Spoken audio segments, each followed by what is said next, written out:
চলতি বিশ্বকাপে round of 32 এর ম্যাচে কেপ ভার্দেকে 3-2 গোলে হারিয়ে রাউন্ড অফ 16-এ জায়গা করে নিয়েছে আর্জেন্টিনা। আর্জেন্টিনার বিরুদ্ধে দুর্দান্ত লড়াই উপহার দিয়েছে এবারের বিশ্বকাপের অভিষেককারী দল কেপ ভার্দে। দুবার পিছিয়ে পড়েও ম্যাচে ফিরে এসেছিল তারা, কিন্তু শেষ পর্যন্ত আত্মঘাতী গোলেই ম্যাচের ফলাফল নির্ধারণ হয়। ম্যাচ শেষে আর্জেন্টাইন তারকা ফুটবলার লিওনেল মেসি বলেন, আজও আমরা সব সময়ের মতোই ভীষণ ভালো পরিশ্রম করেছি।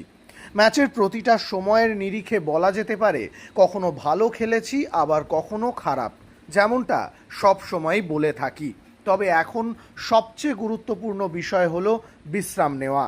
সামনে যে ম্যাচগুলো আসছে সেগুলো নিয়ে আমাদের ভাবতে হবে। আজকের ম্যাচ থেকে ইতিবাচক দিকগুলো খুঁজে নিতে হবে, শুধু পরের পর্বে ওঠাই নয়। আজকের খেলায় অনেক ভালো দিকও ছিল, একই সঙ্গে আমাদের খারাপ দিকগুলোও শুধরে নিতে হবে, না হলে নকআউটের মতো পরিস্থিতিতে বিপদে পড়তে হতে পারে। অন্যদিকে কেপ ভার্দের দুরন্ত লড়াইকে সমূহ প্রশংসা করলেন আর্জেন্টাইন তারকা footballer Lionel Messi. Sí, justo hablamos del varón ahí, me dijo Licha que estaba en la opción esa, bueno, yo también, que ellos seguían, pero entraba y la verdad que la pelota fue precisa y